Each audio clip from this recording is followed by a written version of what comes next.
आपको किसने ये कह दिया कि कन्हैयालाल दर्जी की हत्या हुई थी? उनकी कोई हत्या नहीं हुई थी। कुछ लोगों के द्वारा सोशल मीडिया के ऊपर झूठी वीडियो डालकर ये अफवाह फैलाई गई थी। उनकी मौत तो सांप के काट जाने से हो गई थी। अगर सच में उनकी हत्या हुई होती तो उनके बेटे को न्याय दिलाने के लिए हमारे जो हिंदू भाई है वो रोड पर नहीं आ गए होते। अरे हिंदुओं, डूब मरो तुम। एक छोटा सा घर में ढक्कन लो, उसमें पानी लो और उसमें ही तुम डूब मरो। शर्म आनी चाहिए तुम्हें। 3 साल के बाद भी आज भी कन्हैयालाल दर्जी को न्याय नहीं मिला, उनके परिवार को न्याय नहीं मिला और उनके बेटे तक को न्याय नहीं मिला। शर्म आनी चाहिए हमें।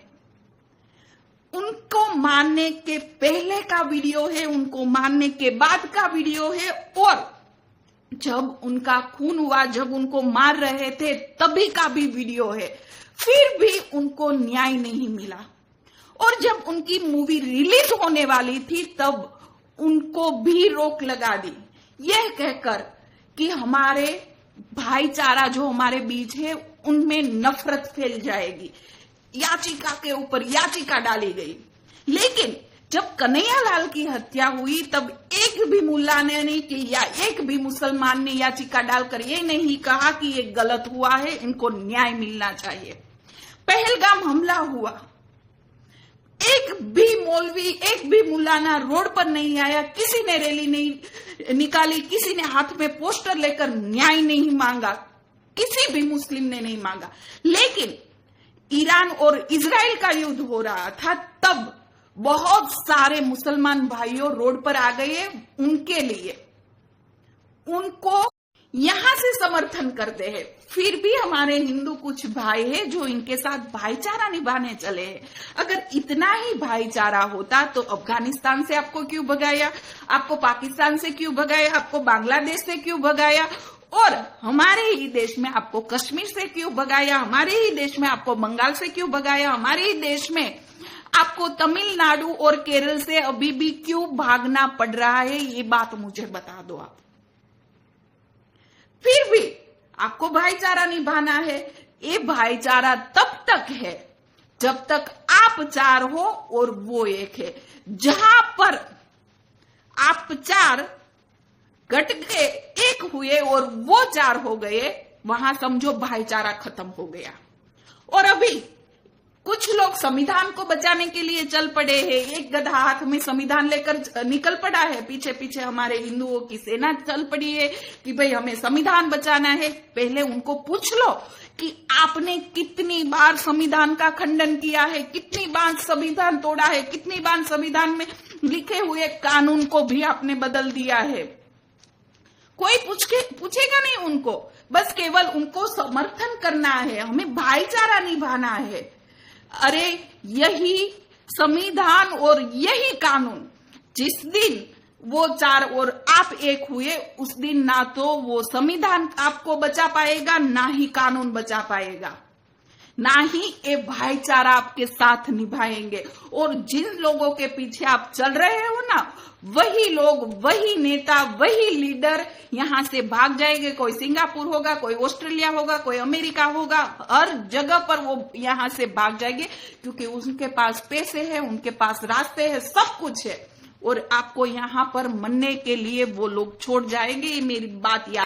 इन जिहादियों की मानसिकता चेक करने के लिए मैंने सोशल मीडिया पर एक पोस्ट डाली थी और इस पोस्ट में भर भर के कमेंट आए। इस कमेंट का एक ही कारण निकल रहा था कि ये लोग अभी भी हिंदुओं को अपना गुलाम मान रहे हैं। पता है क्यों? क्योंकि इन लोगों का कहना है कि जब अंग्रेज यहाँ पर आए उनसे पहले मुगलों के गुलाम हिंदू थे। जब अंग्रेज यहाँ से चले जाते हैं तो वापिस से सत्ता मुगलों के हाथ में आ जाती है। ये लोग मुगलों के वंशज है, उसी वजह से हम उनके गुलाम हुए। और यही मानसिकता को पूरा का पूरा सपोर्ट एक पार्टी ने किया है। जब अंग्रेज यहाँ पर थे, यहाँ से गए, उनसे पहले अंग्रेजों ने एक पार्टी बनाई थी। उस पार्टी का नाम था कांग्रेस पार्टी। और ये पार्टी ऐसी बनाई थी कि जिनमें सारे नेता वही थे जो अंग्रेजों को फुल सपोर्ट कर रहे थे। एक भी नेता ऐसा नहीं था कि जिन्होंने आजादी की लड़ाई लड़ी हो। एक भी व्यक्ति ऐसा नहीं था कि जिनके परिवार में से आजादी की लड़ाई लड़ते लड़ते लोग शहीद हुए हो, ऐसा एक भी इंसान नहीं था। सारे के सारे नेता वही थे जो अंग्रेजों को फुल सपोर्ट कर रहे थे।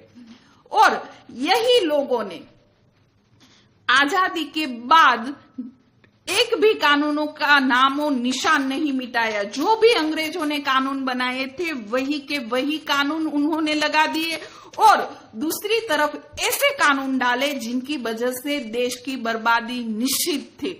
उनमें से एक एग्जाम्पल आपको देती हूँ, वक्फ बिल। क्यों वक्फ बिल का मैं जिक्र कर रही हूँ? क्योंकि आजादी के बाद चलो मान लिया कि मुस्लिमों को सपोर्ट करने के लिए, जो माइनॉरिटी में थे उनको सपोर्ट करने के लिए, ताकि उनको देश में ऐसा न लगे कि ये देश हमारा नहीं है, उनकी वजह से शायद उन्होंने वक्फ बिल और उनमें जो लोग गरीब मदद करने के लिए वक्फ बोर्ड बनाया। मान लिया हमने कि आपको एक मदद करनी है क्योंकि ये लोग माइनॉरिटी में है, इसी वजह से। लेकिन मुझे एक बात बताओ, जब भी कोई देश आजाद होता है उसके बाद वहां के लोगों की और बाकी सही जो प्रॉपर्टी है वो गवर्नमेंट की हो जाती है अपने आप। लेकिन इन लोगों ने ताजमहल पर दावा ठोक दिया। भाई ताजमहल कैसे उनका हो गया? क्या शाहजहां ने मरते वक्त वक्फ बोर्ड के नाम वो प्रॉपर्टी करके गए थे? तो ये लोग दावा कैसे कर सकते हैं? अगर आप जो कांग्रेस सरकार कह रही है कि ये जो बोर्ड है हमने इसलिए बनाया कि अगर कोई बंदा जो है वो मर जाता है, वो मुसलमान है, तो वो सारी प्रॉपर्टी उनकी जो है वो अपने आप ही वक्फ बोर्ड की हो जाती है। अदरवाइज कोई बंदा जिंदा है, वो दान करना चाहता है तो वो वक्फ बोर्ड को सारी प्रॉपर्टी दान कर सकता है। लेकिन ना तो शाहजहां जिंदा थे, ना अकबर जिंदा था। उन्होंने ना बोला है कि भाई ये प्रॉपर्टी वक्फ बोर्ड के नाम कर दो, तब तो वक्फ बोर्ड था भी नहीं। तो किस हिसाब से ये लोग दावा कर सकते हैं? छोटे से बच्चे को भी